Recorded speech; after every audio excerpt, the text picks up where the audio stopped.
Hey, what's up, movie freaks? Welcome to Hero Lair, I think number 18 we're calling this. This is our Avengers Infinity War spoiler review. Yes. I'm Dan, got my buddies Mario and Sean. What's up? Say what's up, guys. Gents. All right. Playing around with some of the new audio stuff, so those of you listening or watching us live on the stream on YouTube, chime into the chat, let me know if the audio is okay, I can adjust with it. And thanks if you're checking us out on either iTunes, Stitcher, SoundCloud, TuneIn Radio. We're going to try to do more weekly podcasts for those of you who just like to listen to us and don't want to see our stupid faces. Sounds good. But if you are on YouTube watching us on our stupid I've got a faces, face welcome. for radio, so. All right, thanks, C.A. Levy. Sounds good. All right, appreciate it. We're gonna get to our full spoiler review of Avengers Infinity War. I want to run. We haven't talked in a while, so I want to get to some questions I wanted to run by you guys. Sure. Let me throw it up here. Oh, a couple weeks ago, I know it's kind of old news from last week, but Verne Troyer, Mini-Me, passed away. Yeah. I think it was 48 years old. Damn. So I know.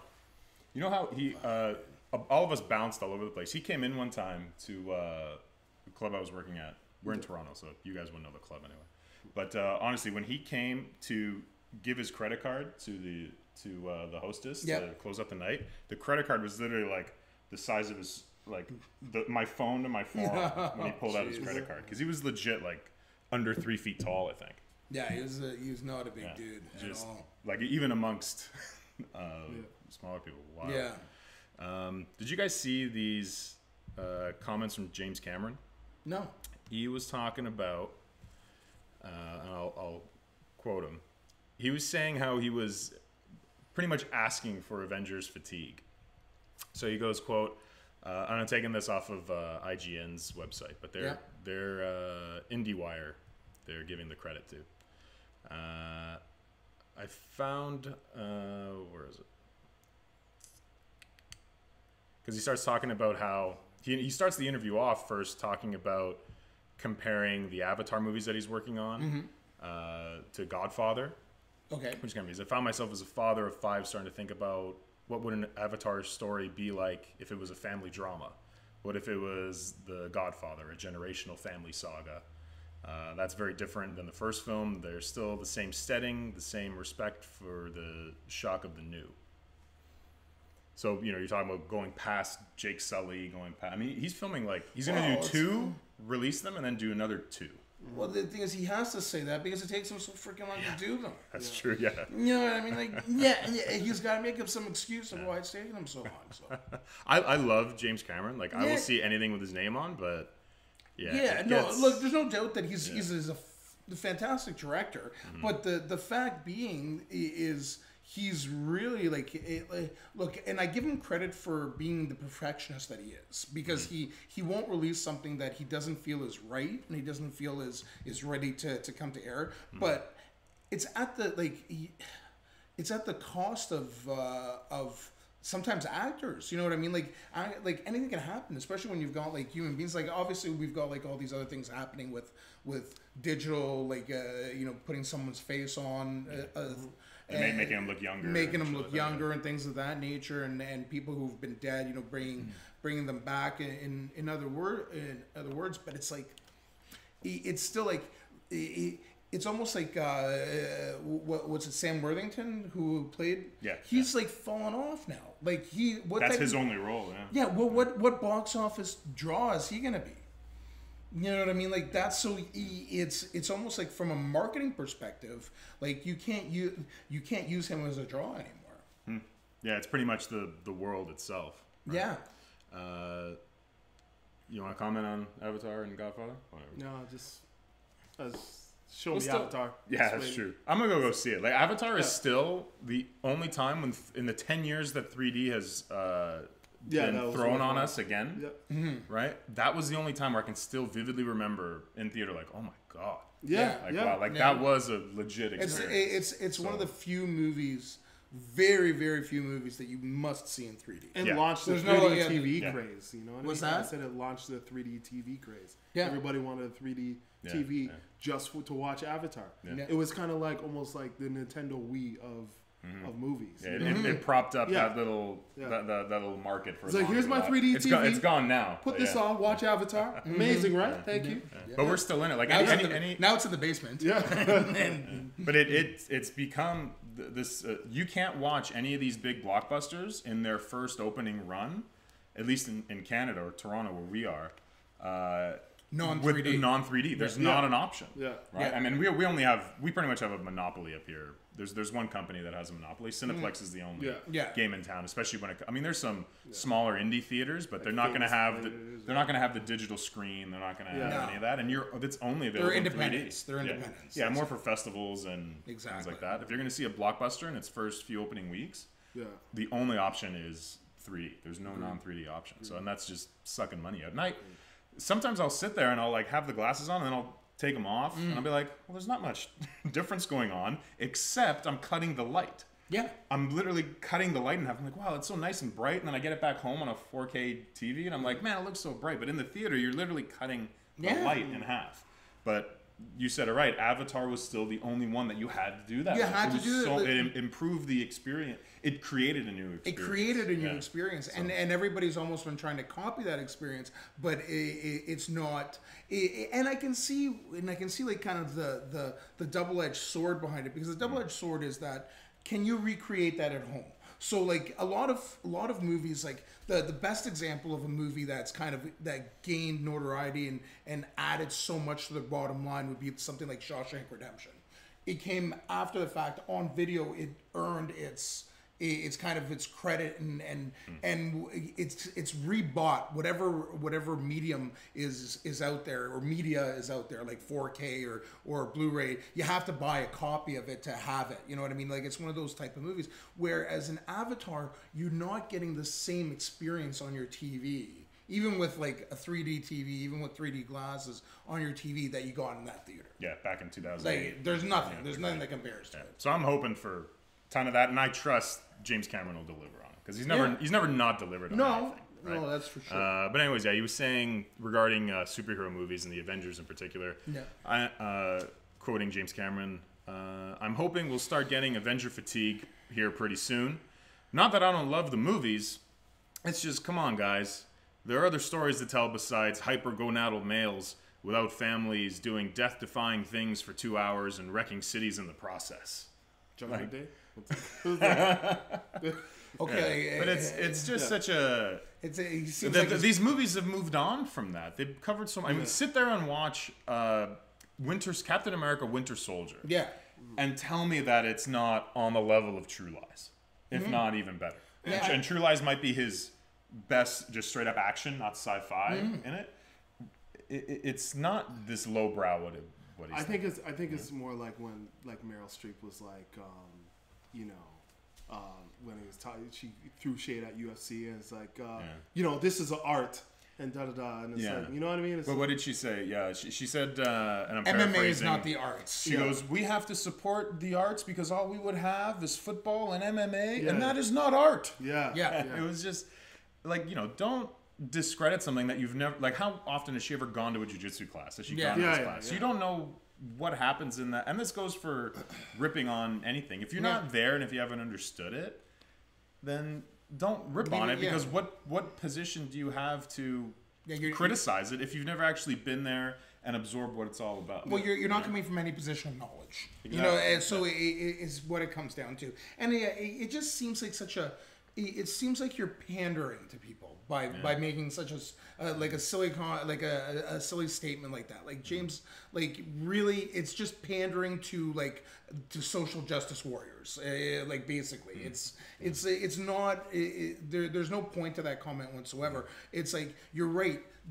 What Disney has done with the Marvel universe is unheard of. It's so vast, it's so great, and culminating in Infinity War. Like, how can you say that there's not emotional ties to these characters, and that they're not explosion movies? Yeah, no. And they could have fallen into that. Like, if everything was like Phase 1, just recopied, or if things were just, let's do it like how Blade did it, and just not any thought, then there would be some criticism and things to get tired of. But every time you think And I vividly remember being in theater for Captain America Winter Soldier. Like, okay, we're checking this out. We had watched every Phase 1 movie already. And I was like, all right, well, you know, at that point, I really liked Iron Man 1. Everybody did. I really liked Iron Man 2. I had a good time with it. Captain America First Avenger was like, so-so. Same with the first Thor was so-so. And then Avengers was out of this world. Yeah. Right? And I remember sitting there, and as soon as Winter Soldier just gets into it, I'm like, damn. Yeah. Well, but and that was like, again, Kevin Feige had like that whole, like he had vision. Total paradigm change. Yeah. It changed. It set the tone for exactly what they were doing. And I think that year Guardians came out. Was that the other one was that the two that they did? Either way, Captain America Winter Soldier is still might be my number 2, to be honest. At least number 3. I love that movie so much. And that flipped it. So if you watch them all carefully, they're not just sticking to the same formula. They've changed it so much. And then once we get to our Infinity War, just up the game even more. All right. Well, we're delayed a little bit.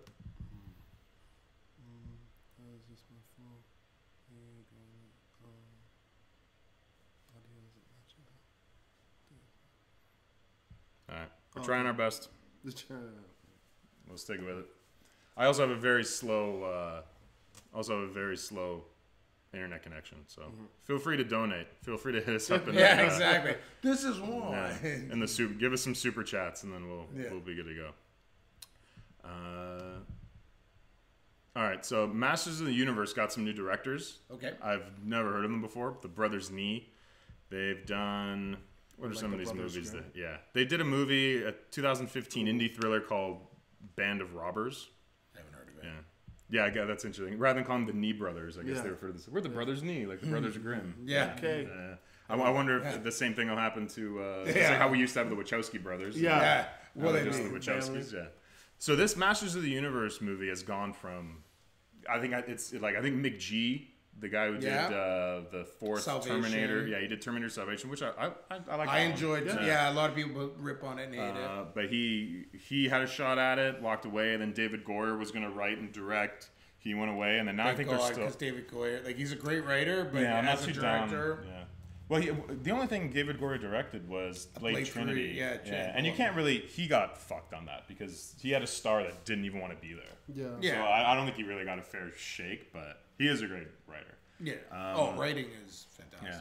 It's hard for me to really comment on this because I've never seen the work of the Brothers Nee. Yeah. But I like their name. Almost sounds like it's like you better be coming with something if your name is. Exactly. You got something to prove there. Look, this is one thing that has so much potential but could crash and burn so hard, which I think that's why it's getting tossed around from different creative groups. That always scares me though. Whenever things get moved, because then it just shows lack of vision. Who do you get as He-Man? That's a big Who do you get? Yeah, it's so difficult, right? Unless do you tone him down? Is he gonna be like a CrossFit? Like a John Cena? Like He-Man. John Cena, maybe? Yeah, could he even pull it off without looking cheesy and long blonde hair? Like he's been pulling off multicolored T-shirts and things. Yeah, I know. Unless you just go the Thor route and you find another Chris Hemsworth clone that can put on the 25 pounds and but then he still wouldn't be what we think of He-Man. Like He-Man was like golden era bodybuilding. Yeah, you know what I mean. Like Frank Frazetta. Yeah, plus, exactly. He was Arnold in his prime. Arnold in his prime, and it's like that is He-Man. Like that's to me that's He-Man. Anyways, mm-hmm. Like anybody outside a bodybuilder really won't suffice body wise. Mm-hmm. You'd have to do it like Shazam is doing it. Like you'd have a young teenage boy. And then he turns into. But that's not the story, though. Prince Adam. That's an undercat story. Okay, but you look at Prince Adam though in the cartoons, he was just basically He-Man in a tight white shirt. Well, the remake of it, like the 2000s remake, he was like a teenage kid. Yeah, and then he turned into Apparently, that show's really good. It was awesome. Was it cool? Give you a copy of my DVDs that I bought. Cool. I'm open to that. Yeah. Thank you, sir. I will also like those official DVDs which you have purchased. Yes. Yeah. Yes. Along with the receipt. From Chinatown. Yeah. Anyway, I mean, for that thing to be great, it would be a lot of fun because that storyline does have, and especially what they built on it. Because I heard with that cartoon, it was less. I mean, the old show, even though we have a lot of nostalgic views of it, it's on Netflix, and come on, like you're not rewatching that. Yeah. It is tough. It makes me want to buy action figures. I don't care what you say. I'm gonna run out. It's a lot of fun. I'm gonna run out to Zellers. That's why Robot Chicken was so good because Robot Chicken just delivered on the nostalgia, but modern era comedy. Exactly. But I heard really good things about that reboot, where awesome. it was bringing in sci-fi elements, fantasy elements. It was like kind of a continuation each episode. Cool. It started getting into Hordak and like nice. And if they gave him more time, but then it was like there was this big cartoon cancellation of like I want to say like 2006, 2007, where it's like all these awesome cartoons like Justice League and He-Man and Teen Titans, they got canceled. And then because they were, I don't even know. Cool. So sky's the limit for potential with that, and it definitely fits what a lot of studios that own the rights to these properties are doing because they're trying to get a Conan show going. We know that there's a number of Game of Thrones spin-offs possibly in the works. Yeah. The talk and the Game of Thrones guys going over to Disney Lucasfilm. Yeah. To do a series of movies, which you got to think is more in vein. And Amazon's doing a J.R. Tolkien. Yeah, Tolkien series based in the Lord of the Rings, based in Middle Earth. Yeah, based on Middle Earth. Yeah, like, so everyone's everyone's got the trying Silmarillion and like countless unfinished tales. Right? And you could pad them too. Just pad them, get some other writers in. Tolkien's son is kind of at the helm too. So everyone's trying to get their own Game of Thrones. Of course, right? And it makes sense. Which is the game, right? Speaking of more 80s nostalgia, so Paramount's like all in this universe they're trying to build. They're trying to cross over, reboot Transformers, cross it over with G.I. Joe, Mask, Micronauts, ROM, which I never played with. I don't know if it was a toy and or comic book. It was a little bit before my time, but F. Gary Gray, director of Straight Outta Compton, and I forget which Fast and Furious movie he did. Number 7? Or did he do 8? I can't remember which one he did. One of the Fast and Furious movies. He's apparently on board to direct Mask. Mask. That is. I loved Mask as a kid. I love Mask too, but it's like the way, like Transformers still has left a bad taste in my mouth. Yeah, this thing can crash and burn real fast too. Yeah, real. That's the whole. Yeah, exactly. Like, it would have to be like a Fast and a Furious type caper, but with the vehicles. You know what I mean? It's like I don't see any other way. If I would have skipped Mask, and just if we were really gonna go with it, Transformers and G.I. Joe. That's exactly what I was gonna say. So all the G.I. Joe with the Autobots, and the well, there was that whole comic series back in like the 90s with that, right? And if you land both of those that are working together, then Mask easily spins off of G.I. Joe. Yeah, exactly. It can easily spin off because it can just be another little subset, right? Either like Venom. Venom can be kind of an outsourced terrorism group that Cobra is then using to do something specific, and something that maybe there's too many eyes on. Or even like they got the transforming technology and whatnot, and like, okay, maybe we can do it like this. You know what I mean? We don't want full sentient. Yeah, you don't. They're not going with like they're starting at kind of an off point. Yeah. You know what I mean? Like if you're gonna start with something, start with like you guys said, like if they one day like if they just said they're gonna reboot Transformers, we'd all be there. Yeah. You know what I mean? Because we still have the nostalgia of Generation 1 and the love of that, TV series and the toys that boom. So you start with something like that. Same thing with Generation 1 G.I. Joe or the 3-inch figure G.I. Joe line, like, and we're all there. Yeah. And they punted G.I. Joe movies twice. Yeah. Both of those were terrible. Terrible. They were just really, really bad. But this is the thing. It's like now, like The Rock is a megastar. He can get the writers behind him. He can get all this. Yeah. Who knows? Got his own production company. He almost has to do like a Ryan Reynolds though with it, like what Ryan Reynolds did with Deadpool. With Deadpool, like he'd have to take ownership of it and bring it back to Gen 1. Mm-hmm. Right, like not continue as is, you know, where it left, because obviously that didn't work. But again, just like Ryan Reynolds has kind of trailblazed a trail for this. Like if you believe in something, you know what I mean. If you believe in something enough, just let's get it funded and let's get it done. And but it takes one person to take that type of ownership of it. Yeah, it does. Yeah, and he battled from, it was like 10 years from Wolverine Origins of Ryan Reynolds with that terrible incarnation. Still had love for the character, and then he goes and gets another role as Green Lantern that flops, and he was still battled through. Thank goodness for the internet and so-called leaks. And fans. Once it came out and we saw what they had planned, it was all for it. So it would be, I'm sure you could do some awesome. So it was said. 10 minute sizzle reel. Yeah, but that's all it takes now. Like real gritty looking G.I. Joe concept. Throw in some cool vehicles. Well, but that's get the costumes right. That's all it takes. Like it's not hard these days, especially with like machinima and all this type of all these programs out there. You can just come up with a simple a simple idea and just put it together and just and if it resonates with fans. The fans are, look, at the end of the day, if fans say they're going to spend the money, it'll get made. Sorry, go ahead. No, that's it. No, you. Yeah. No, I'm saying, I think you, like, especially with these reboots, you have to stick to the original cartoon the source material. Where it comes to, it's a toy commercial. Yeah. I want to see those vehicles. I want to see those bases. I want to see, you know what I mean? Yeah. Those weapons. Do that. Like, don't be afraid to do that. Don't try and make it, like... It was like the first G.I. Joe. They try to make it into X-Men 1. Yeah. Where like everything's dark and tactical and da-da-da. But it's like G.I. Joe is kind of almost like supposed to be like this flagship of, patriotism. So that's why everything was like bright colored and this and that. They were trying to stand up. Yeah, but and that's exactly. And you've already got kind of a prototype in Captain America.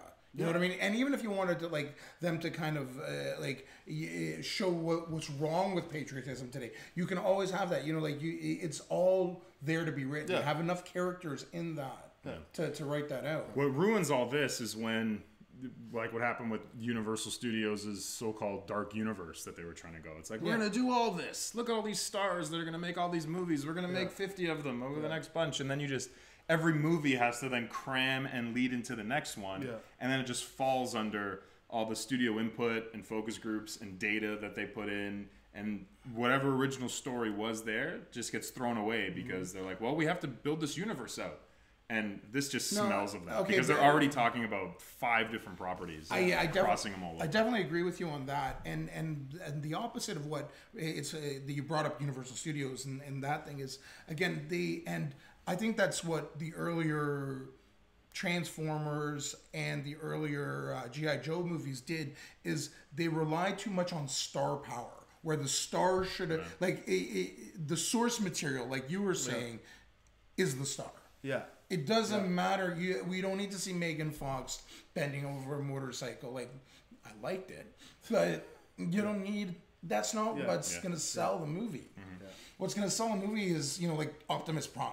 You know what I mean? And more Optimus Prime, more of the truck. You know what I mean? Yeah. Him coming through and even remember in the first TV show where they're actually they've got little pods flying around and they're looking for a compatible vehicle and stuff like that. Mm-hmm. That's the type of stuff that's gonna sell Transformers. Yeah. And as much effort put into the first Transformers movie did a good job of giving 3-dimensional characteristics to every one of the Autobots. Mm-hmm. Yeah. But Megatron was the only one that had a personality in any of the Decepticons. And every movie since then, every Decepticon was just a gray robot snarling with some weird teeth. Yeah. And every Autobot just got really ridiculous and stereotypical characters. They counted on human characters. And I'm not saying that you shouldn't have a human character in that. But they're counting on star power.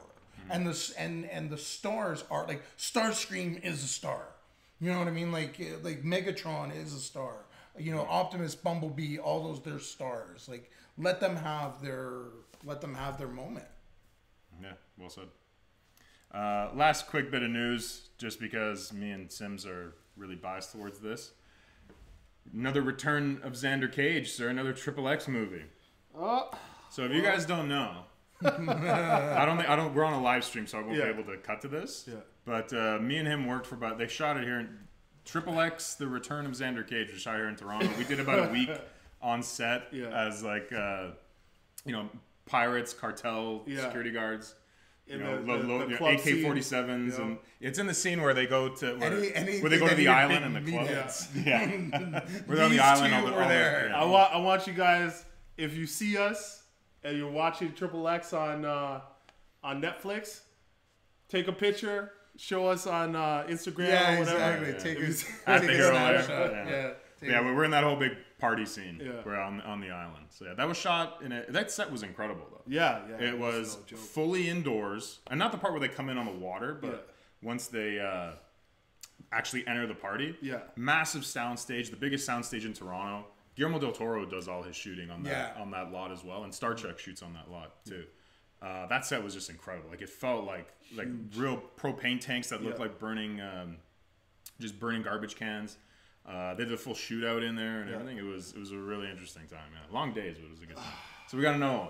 So want to go back? Call for the sequel? Yeah, well, our character. What happened to our characters? I'm alive. That's all I. It's a character arc. Of our extra character that showed up for extra like character. 1 second. But so there's another one. I would much rather see a Chronicles of Riddick than another XXX movie. I agree with you. And I wish Vin Diesel was on this roll in the beginning. Like he had Pitch Black, Chronicles of Riddick, and then he actually had a video game company, Tygon, and Pitch Black, the game was freaking amazing. Was it cool? Yeah, it was amazing. I didn't even know there was a game. I knew there was an anime. No, there was a game and the anime, and he was on this roll, and for some reason it just went left. Mm-hmm. It went so far left. And I just like this XXX thing, it had the potential to be the American James Bond, but then something happened, and I don't know what. They didn't take it seriously or whatever. Vin Diesel got old. Maybe, but it's just. The thing is that motorcycles skimming along water is not. And seeing him at 50 on a skateboard going downhill, it's like, oh, all right, well, that is interesting. Did you hear that they're gonna have DreamWorks is making a Fast and the Furious cartoon? I did hear this. Toretto's nephew that's gonna be taking. I heard this too. Yeah. So much. You got to squeeze that money out, man. You got a franchise name. There's every cent counts. There's only so much. Yeah. So, but I really like the Riddick and the Pitch Black movies as well. Chronicles of Riddick, I think, was just kind of too sci-fi for people, a little bit too early. Whereas right now we're in kind of a sci-fi renaissance. Yeah. All the top shows on Netflix are sci-fi based. Like Stranger Things is #1 with them. Lost in Space has a ton of really good fans. That was a good time. So they're starting to see it, and they're going to start pumping more. Westworld, Game of Thrones is fantasy. Sci-fi fantasy is huge. Is kind of leading the charge now. But the thing with XXX is just with the most recent one, they just did a smart thing of bringing a all-star cast, right? They put that K-pop guy in there.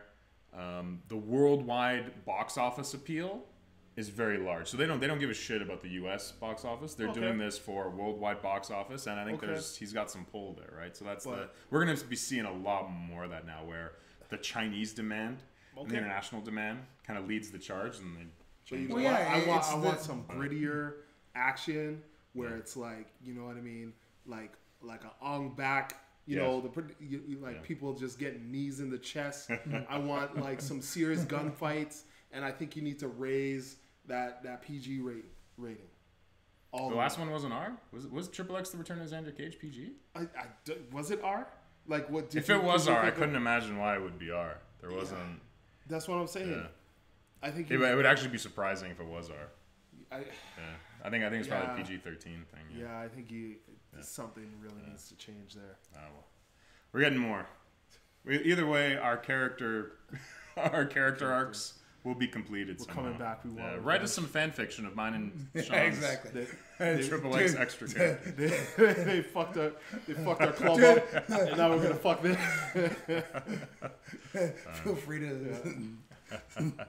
All right, let's get on to Avengers Infinity War. We're going to go full spoilers right off the bat because we're terrible with just summing up our ideas. I cannot. We always blurt something out. So I went and checked it out with Mario. Spider-Man dies. He became Ash. They all became mulch. I'm sorry. That's the Tourette's. There's been a few movies like this where we try to watch them right when they come out, and here the opening night isn't the Friday night; it's the Thursday night. Yeah, these are open. I try to get the earliest ones possible. For whatever reason, we all went Friday, and when it's Friday on a later show, I get. For movies like this, I was paranoid because I'm seeing people walking out and I'm like, what do these fuckers watch? Are they talking about something? Are they talking about something? What are they talking about? Because I don't want to hear, I don't want that Homer Simpson moment. That's exactly what I play on that every time. Because I'm the Homer Simpson wherever we walk out of something. Can you believe that Darth Vader was Luke Skywalker's father? Oh, come on! I went at 11:30 a.m. where everybody was just seeing it at the same time, and the lady came up to me. I was in VIP, and he's like, I know it's kind of early, but would you like a picture of? Yes, yes, I would. And I was drinking a picture of beer.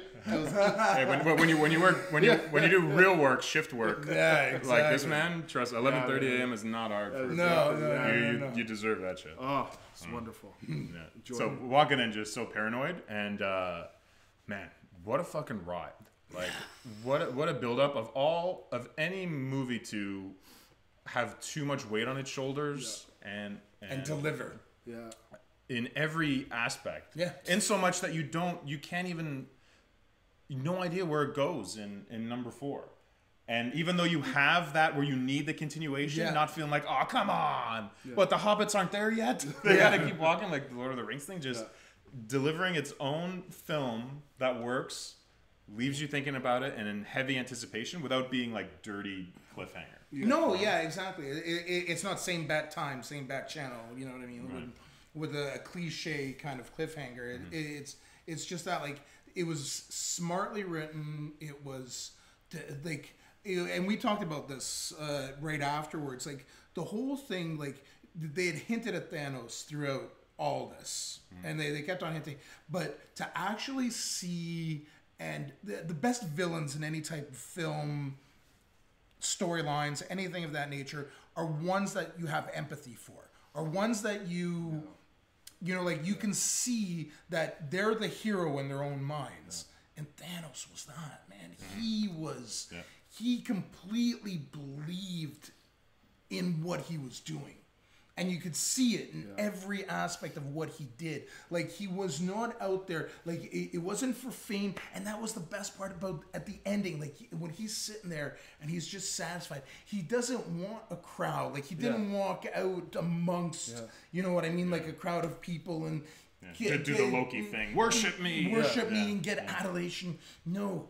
He went and he just sat quietly and contemplated his victory.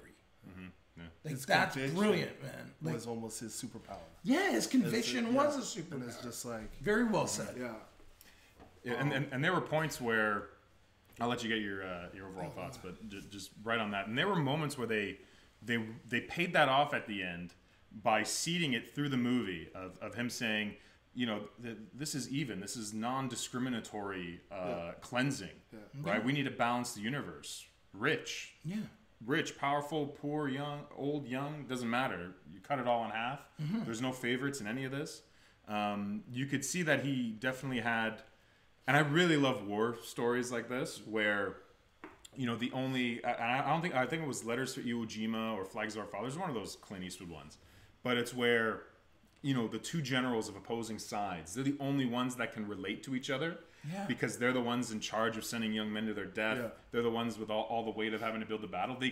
they can't relate to anyone else on their side Yeah. except them, their own opponent, right? Or two head coaches going. And Thanos had such a respect for Iron Man, and he truly means it when you fought hard. I hope people remember you. Yeah. Right. I hope even though I'm gonna beat you, they're gonna remember you. And he showed that, and they seeded that so well through. It paid off with him throwing Gamora over. You could feel that sacrifice. I thought immediately to the Game of Thrones episode where Stannis Baratheon burns, spoilers for Game of Thrones, burns his daughter at the stake to get ahead. But yeah. You know what it reminded me when he was talking about, just killing half of the universe and it's completely random. Like, when he was saying it, I was just like remembering the Joker with the gun to his head with Harvey Dent, and he's like, the thing about chaos? Or it's fair. Yeah. You know what I mean? It's fair. It's like, point. I'm not... And it's like, you see what happened to his planet, and it's just, you're like, okay, I really see where he's coming from. Yeah. But... as twisted as it is. I gotta say, like, watching that whole movie, I'm like, they did Empire Strikes Back better than Empire Strikes Back. Yeah, it's crazy. Straight up. Yeah, it's crazy. It was like, it's like, I can't even think of a movie except Empire Strikes Back where the bad guy wins at the end. You know what I mean? And it's just like, they did it where all the characters you love, like, who would have thought of killing Spider-Man? Yeah. And it's just, and the way he did it, like the way Spider-Man died, it was like, it's like almost like he was going through like the 7 stages or whatever. Yeah. It's like, he's like, please, I don't want to go. I don't want to. And it's like, he realized, it's like, wait a minute, I'm an Avenger now. And it wasn't I'm sorry I failed. It was like, I'm sorry I acted like that. Yeah. And then he just disappeared. Yeah. It was just like, wow. That one was a gut punch. Yeah, Yeah, it was a gut punch, and it's like, and it's just, and you're absolutely right. And it's like, he realizes that he's Avenger, and it's like, it's almost like, the young kid in a war movie. You know what I mean? Like in that, who like, he doesn't want to go, but he's going because he gave his life for his country, and like in this way, he gave his life for the Avengers and to save the world and. Like Band of Brothers when like exactly leg blows off and it's just like, what the frick? Like, this guy is supposed to be Band of Brothers is a good movie, a good series. Series. I have that, and I have the Blu-ray box set of Band of Brothers and the Pacific. Yeah. On both. Fuck, I haven't watched that in a long time. That's a good one. All right, so Sims, of the two, how long was this movie? 2.5 plus? Yeah. Something like that? Longest Marvel movie released? So many favorite moments, but give me one that hits you right away. You know what? When Thor comes to the battlefield and he's just, his hammer's going all over the place and he's like, bring me Thanos! Yeah. It's like chills. Yeah. Chills, and everybody knew what time it was when he came, and it's like, And then like Rocket and Groot are at the side. Yeah. That was the ultimate team up right there. Like when out of like all the groups, I had the most fun with Groot, Thor, and Rocket. Yeah. A little rabbit. And speaking, you use the word ultimate wisely, because in that moment when Thor comes back, he is like the ultimate version of Thor. Yeah. Like, even all the circles are glowing. Yeah. Like, that's right from the Ultimates line. It's true. Favorite moment that stands out, and he gave me another good one. And favorite grouping team ups. Like, well, that was very good. Like there's definitely the kind of ego battle between Doctor Strange and Tony Stark. Like, that was that, and it was like you had that with the kind of the opposite with, like, this young kid the whole time as well. It's like, hi, I'm Doctor Strange. Oh, we're using our made up names. You know what I mean? Just like so many like little points between them. Yeah. And the two of them just like always like jostling for like, who's gonna be leader? I'm gonna be leader. No, I'm gonna be leader. I'm gonna be leader. But that mutual respect that they had for each other. Yeah, you know what I mean? But still the one-upmanship. You know what I mean? Like, there was like, I'm more alpha than you're alpha, and that was so those were definitely great. But again, like my favorite part's the part that I mentioned at the beginning. It's just like when you see Thanos at the end, and he's just like, like it's that whole like you almost like believe in him. You almost for that second believe in him. Like he didn't do it for grandeur. He didn't do it for he in his world he's the hero. Yeah, but more than that, he's a selfless hero. Yeah. He's selfless. Yeah. He didn't do any of this for himself. Yeah. Like he literally like you see like other villains, like you mentioned Loki before and everything like that. Like Loki, they all did that with like for out of selfishness. They wanted something out of it. No, like he had a bigger view of the universe and selflessly devoted himself to this ideal. Yeah, and it's all based on him seeing what happened to his own planet. Yeah. Exactly. Right? Almost like, he's like if you came from Krypton and you made it off and you saw what happened, you wouldn't make those same mistakes. You wouldn't make those same mistakes. He's radicalized that way. He can never go back. His entire race wiped out. Yeah. Right? And he has the power to make sure that no one goes through what he goes through again. To him, it is an entirely plausible, justified exercise that he's got to do. Right? But exactly, the end justifies the means. Yeah. And people have had to go through that. Think about anyone, if you know your history, the Manhattan Project, right? During late stage World War II, right? How do we end this war and not only end it now, but set a tone for a new world order post World War II, right? They were but the thing was that I am the destroyer of worlds, and you have the great Oppenheimer quote, right? Where he quotes the Bhagavad Gita. Once they actually saw the bomb go. But if they didn't do it, the Russians and the Soviets would have, right? And that would have totally changed the balance of power. We would not be fucking watching any of the good movies we like. Here. Yeah, exactly. For sure, right? Exactly. It would be, I mean, with the Soviets running, there wouldn't be. Oh God, what a disaster! But that's what would have happened. So it's a thing of we're building it, and now are we? It's just that crazy line of thinking where the right parameters, the right experiences can lead you to having to justify the killing of or how tragedy millions, right? how tragedy can skew your paradigm. Exactly. You know what I mean? It completely can skew the way you see life. You're just one bad day from becoming me. Exactly. Joker in The Killing Joke. So that's just so well done and so deliberate, and having him consistent all the way through. My favorite team up is also the Tony Stark Doctor Strange thing, because I was just like, oh man, give us an Illuminati movie. Just them going at it, because you just have these two alphas, these two, it's probably the top 1% of intelligence on the Earth. With the money behind it, the power behind it, the confidence behind it. They have everything going for them in every category. And they played it so well. I'm just like how Captain America feuds with Tony, but this was a totally different style of feuding. Because Doctor Strange plays the same game as Tony Stark. He does. They're both womanizers. Snarky assholes, like to drink. Definitely. Or he goes, I don't. Unlike everyone else you talk to, I don't work for you. So just giving him that shit. Like, I know your game. Like, I play your game. I love that. Then he turns to him, what the hell, Banner? You're embarrassing me in front of the Wizards. There was so many. There was very, very few one-liners didn't hit for me. Most of it hit, and those ones just fucking crushed. I got really excited right from the beginning of the movie where Loki pulls the we have a Hulk, and then Hulk comes in.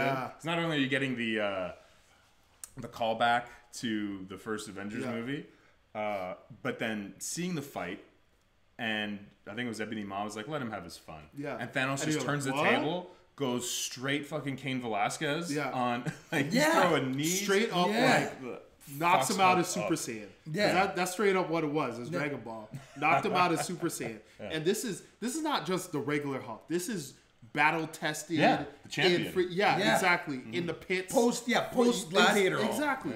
and he just took him out, which totally put Thanos over. If we're talking wrestling talk, he put him over. Totally put him over. This is Andre the Giant getting slammed. By Hulk Hogan. That documentary is awesome, by the way. The HBO documentary. Oh, I haven't seen that yet. Oh, I gotta check that out. Yeah, it's so much fun. But yeah, that's putting Thanos over. Yeah. Okay, now he pretty much retired Hulk. Hulk refuses to come out and join his body. Like fucking retires him. This is what I want to talk about, because do you think it's because he's scared, or do you think it's because I think it's something totally different, because it's just like as soon as he touched Earth, he transformed back.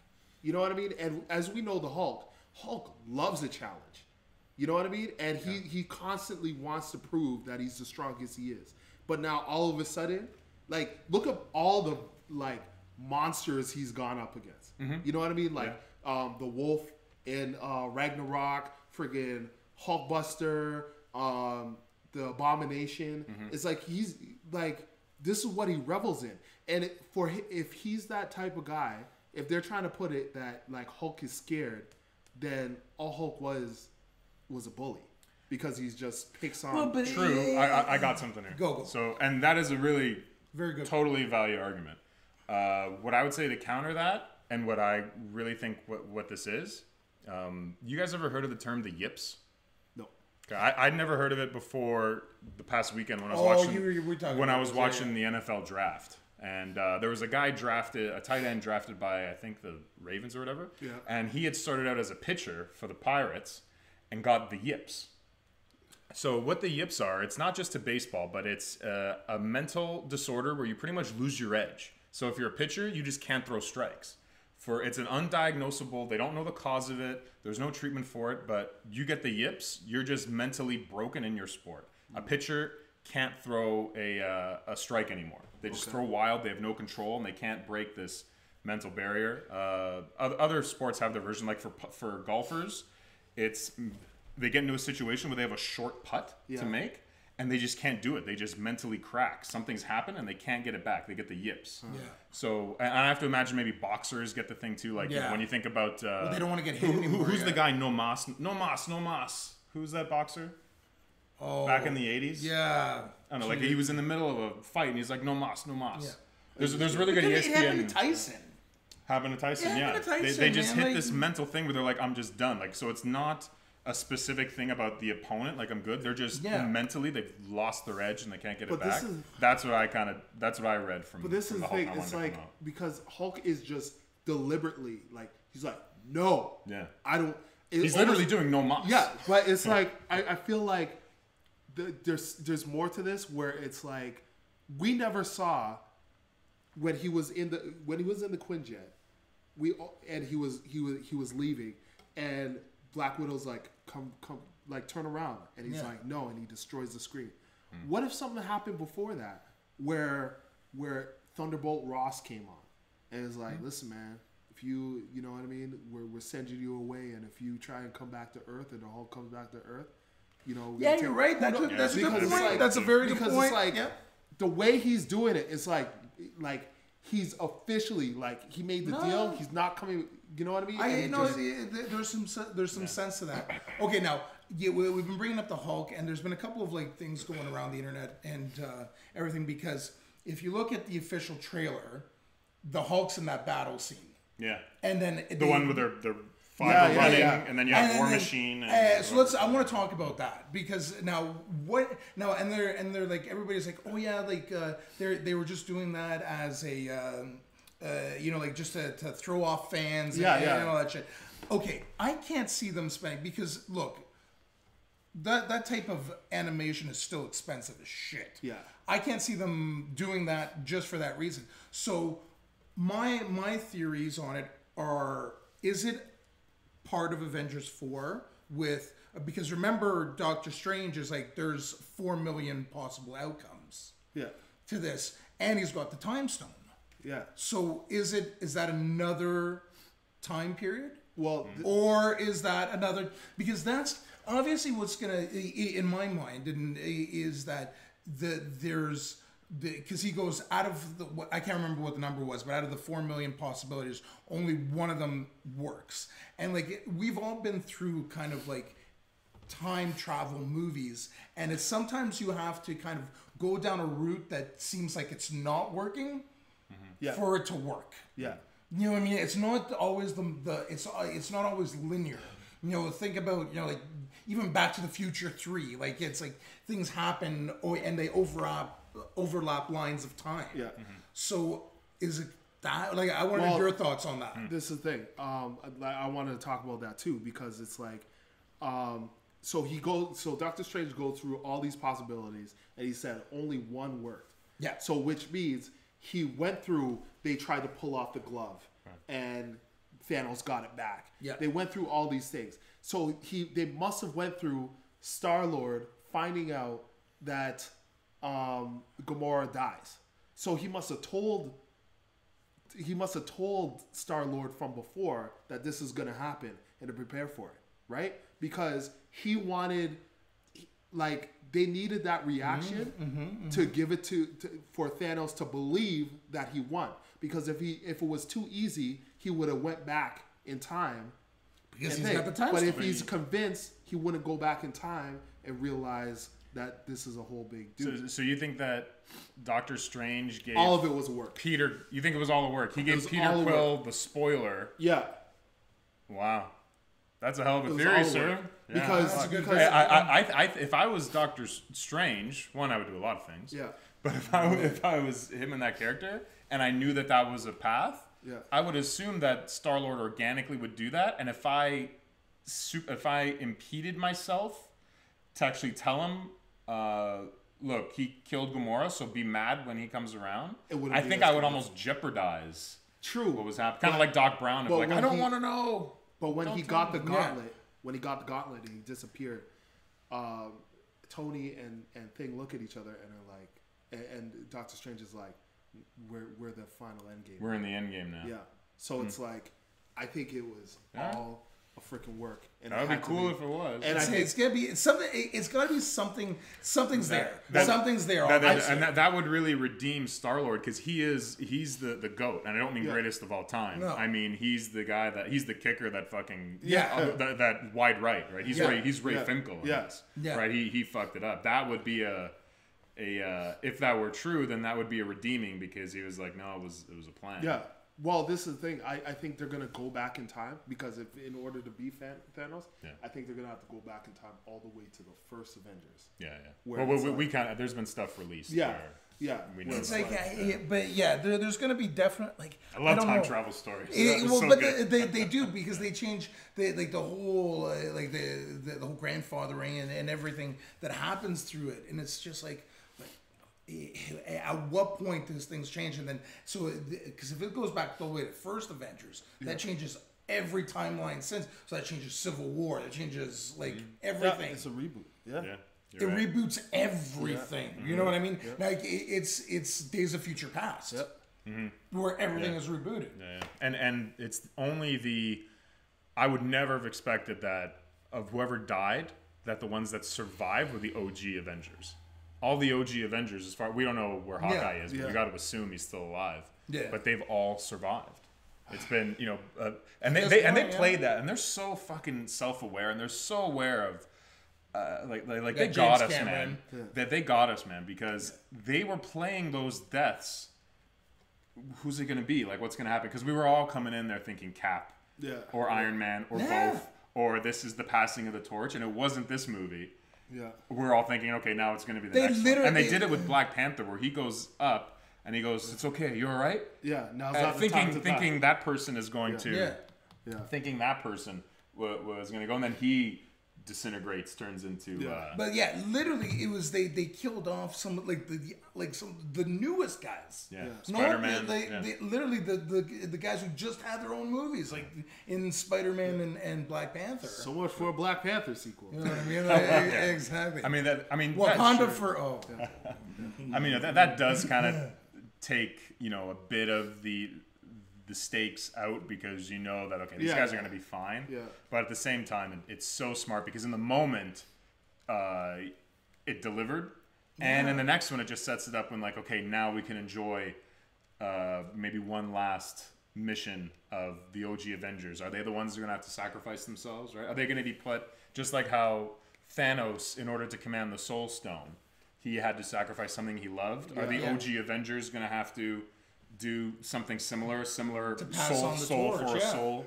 And then they're, you know, leaving it to the new Avengers to come up after. Which is a big thing too, right? Because you have these like younger characters. Because even like Black Panther is a young character. Like he just became king.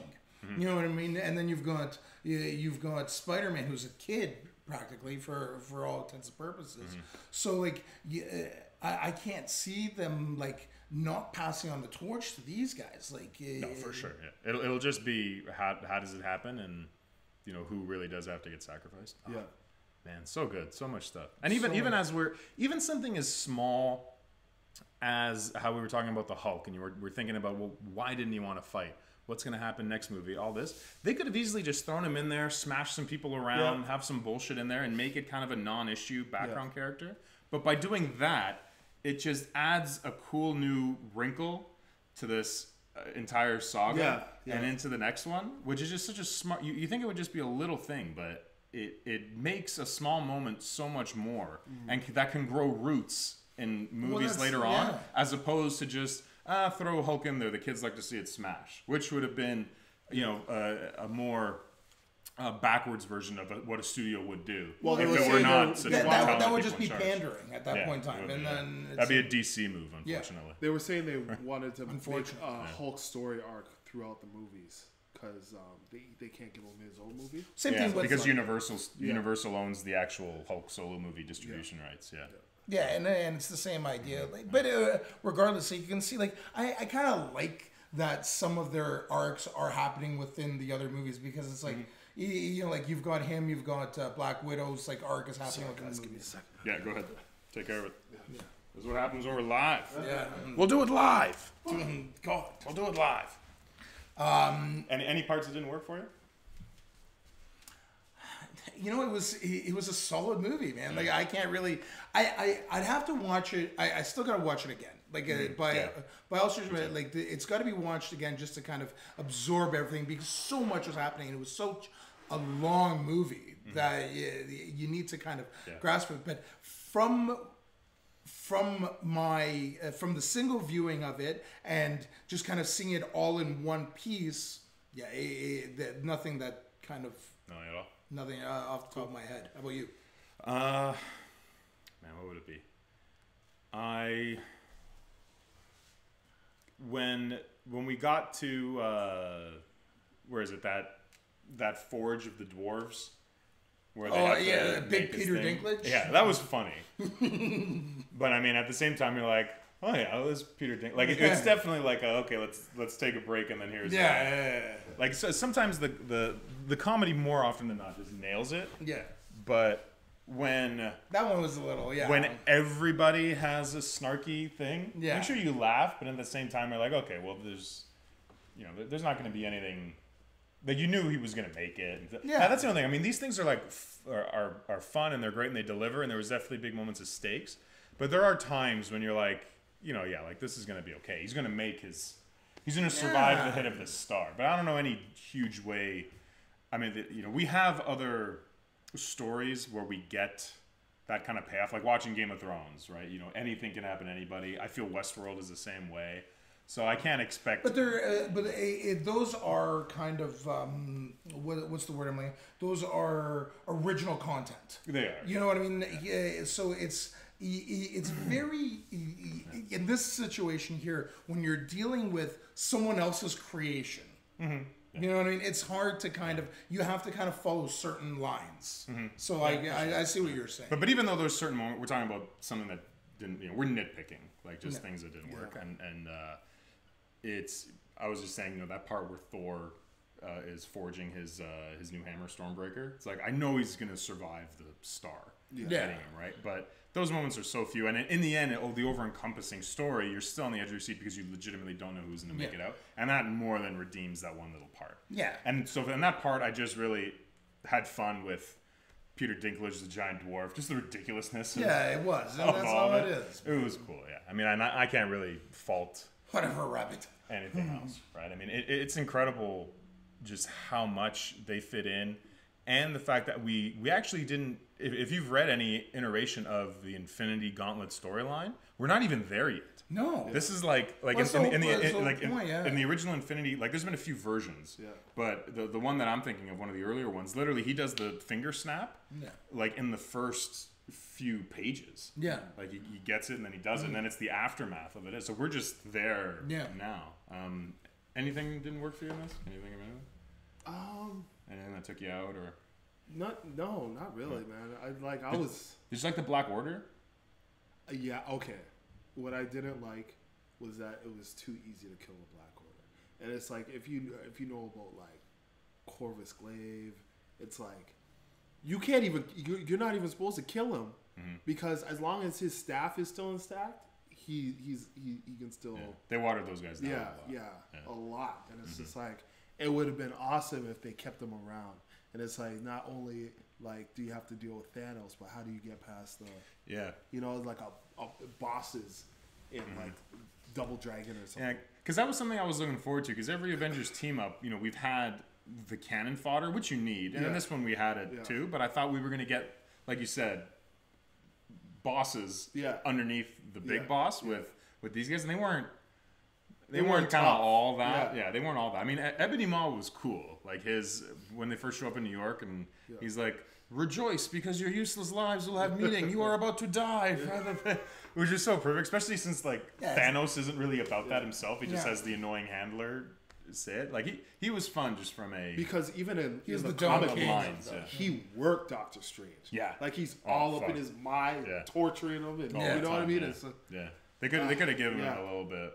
More, but I get it. It's all about Thanos. They have to work to something else. But there could have been a little bit more with those guys. Okay, what I want to talk about. Yeah. How many years have we been through Marvel movies now? Well, Iron Man 1 is 2008. So this is so 10 years. 10 years, right? I think between the three of us, we've definitely seen them all, and we've kind of seen what's gone on, and these have become. Entrenched in popular culture. Yeah. Can you explain to me why people left as soon as the credits started rolling? Everybody stayed where I was. You know what I mean? Are you people it's been 10 years and there's always been a post-credit scene. Yeah. Why are you people leaving? Why? Yeah, I saw people leave too. I mean, these ones, new people always come in because they hear it's the thing to do. Yeah. You think they would be. It's strange though because normally it's like someone who's kind of brings a new person along. Yeah. I don't know. And maybe they had somewhere better to be. No. In their defense, there's no. I love that post credit scene, but if that's your first MCU movie, you're not gonna know what the fuck that is. But still, that's how you learn. That's how you learn, man. You get thrown to the wolves, man. Like it's part of it. And it's just just. Isn't that that's like a weird? That's like a weird thing in our cultural lexicon. Yeah. Of no, stick around. Yeah. There's stuff going on. What? Yeah. No, wait. Well, but you know what though? I watch it on YouTube. Exactly. It's like watch it on YouTube and everything. It's like for me, it's always been studying film in school and stuff like that. It was only respectful to stay and watch the credits. You know what I mean? They're rolling the credits. Be respectful and sit to the end and watch the credits. And most people today, it's just as soon as the first credit reel goes on, boom, they're out the door, and they're gone. But these movies actually reward you for staying, and they give you, and they've all been tangible pieces of the story. Mm-hmm. You know what I mean? They haven't been the Guardians one, the only ones that stand out to me, but it was still worthwhile to sit in. Yeah. The Guardians ones have been so much fun. Yeah. With Howard. But they do so many that they're always one that plays in the next. The Adam Warlock was the big one where that's a legit thing. Then they have a bunch of other fun ones, and then Spider-Man: Homecoming, right at the end, where it's patience sometimes isn't rewarded. You wait for something Do you good. think Warlock is gonna even be a factor in the next movie? See, I don't know, because you would think so because he's a major part in the storyline. Yeah. James Gunn has said that no, Adam Warlock is a big part of Guardians 3, not Avengers 4. Forget about it. But he's fucking lied before. Yeah. Like they all lie. Yeah, he easily could. I mean, it would be cool. It would make sense because there's definitely got to be a major cosmic part of this, and who's Tony Stark is on Titan with Nebula. Yeah. They're the only two, so they got to find some way back, right? Or they got to try to track down the gauntlet and use it somehow. So it could be interesting. I don't know too much Adam Strange, but I know he's very important. I think Captain Marvel definitely. Yeah. The post-credit scene in itself is just tying right to that. Nick Fury's paging her. I wonder if it's just her. Or she's gonna have a crew, like Starjammers, or you know what I mean? Yeah. Do they have the Starjammers, or does Fox have the Starjammers? Yeah, Fox. Yeah. But soon, they will be acquired. Yeah. Skrulls, though, right? Yeah. Sorry. We're live. Yeah. I got allergies. What do you want from me? Sorry. Yeah, so let's talk about that post-credit scene, because that was legit. It was almost more Samuel L. Jackson than it was Nick Fury. Like, what the fuck? But the two movies we get that happen before we get to Avengers 4 are Ant-Man and the Wasp. I don't know how much that's going to impact anything. Yeah. Maybe the Quantum Realm, hopefully. But the Captain Marvel movie, definitely, because that's happening in like the 90s. Yeah. They've given her like the Rachel haircut. Younger Nick Fury is going to be in it. Apparently Coulson might be in it too. Yeah. Nick Fury without the eye patch, and it'll introduce Skrulls and everything else. So, it'll explain, she's so powerful. Hopefully it'll explain why she wasn't around in the first attack if she's out doing something else. This is my theory. I think they're running Sword. Oh yeah. I think somebody is like they're setting up Sword, and I think because I like that would be the perfect for Captain Marvel. Even if you wanted to introduce like down the road freaking Mr. Fantastic or the Fantastic Four. Right. You know what I mean? It's like maybe there was this theory like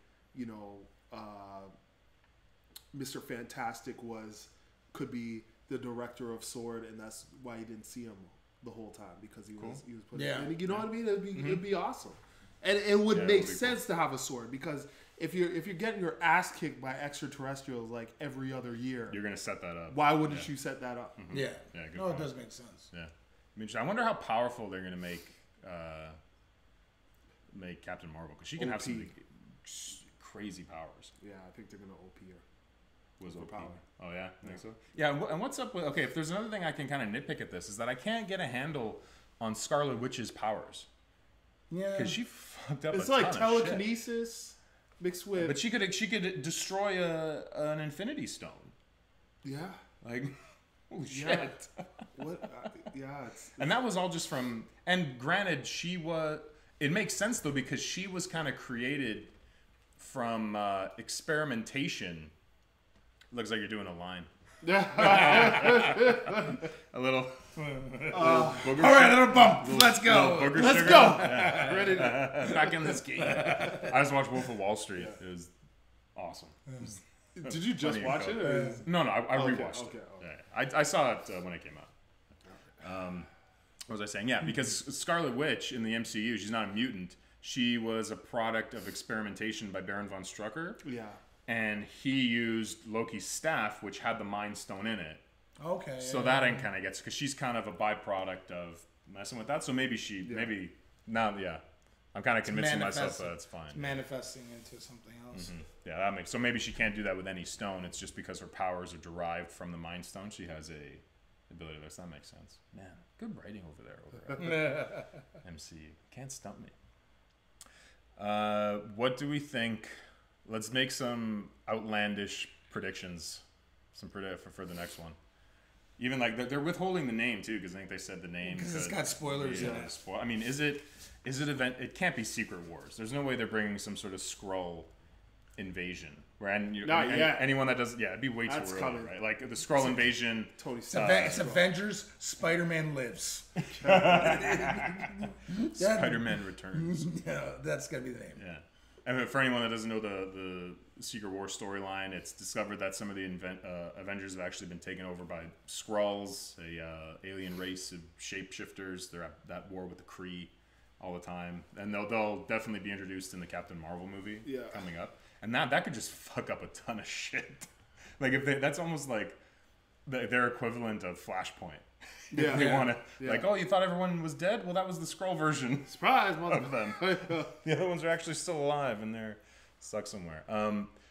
There has to be when Thanos snaps his fingers and he goes right to that kind of orange realm. I'm assuming that's the soul realm of the Soul Gem. Oh, the Soul Gem. I have to imagine that's Soul World, because doesn't Adam Warlock go to Soul World? Well, even in the comic books, like the people who died were still in the Soul Gem. Yeah. Like they weren't actually slaughtered. It's almost like they were absorbed and ashed into it. So there's at some point they have to visit Soul World. I have to imagine, right? Yeah. Do you guys think? Okay, so you have deaths pre-snap, and then you have all those dematerializing, de-resed post-snap. Do the pre-snap people ever come back? And I'm talking who dies right away. Loki dies at the beginning. Heimdall dies pre-snap. Yeah. Gamora dies pre-snap. I think everybody's coming back. Yeah, regardless of. Well, see, but because you're thinking if it goes back early enough. Like I don't see it like. My initial thought of this is like I don't think they're gonna go back to like Avengers 1 or anything like that. Like I think it's all within the storyline, and it's just gonna be like one little catalyst moment within that storyline is gonna they're gonna use the time stone to go back to that point, and then everything changes from there. And there might be parallel lines of time going at the same time, depending on like again. On what's going on there. So like I think that the pre-snap people are gone. Yeah, I'd have to think so too. Like I think Loki's kind of done his run. Yeah. Heimdall I think has done his run, and I don't even know how many more movies Idris Elba's contracted to do. That's what I'm saying. I mean, did Collector what happened to Collector? We never saw him dead, but he fucking torched nowhere. Yeah. That so he's got to be gone too. Guys, I'm so sorry. This is driving me crazy. Yeah, handle it, man. I'm sorry, guys. Let's wrap it up. So many questions. Yeah. So much to do. It's crazy. Yeah. All right, guys. It's late Tuesday night. Yeah. People got work tomorrow. Thanks a lot for everyone hanging out with us. Don't forget to subscribe. We're available on YouTube. Also, check us out on Stitcher, iTunes, TuneIn Radio, lots of places. Really appreciate it. Subscribe anywhere you find us. We'll hang out with you again real soon. See ya. So sorry. No.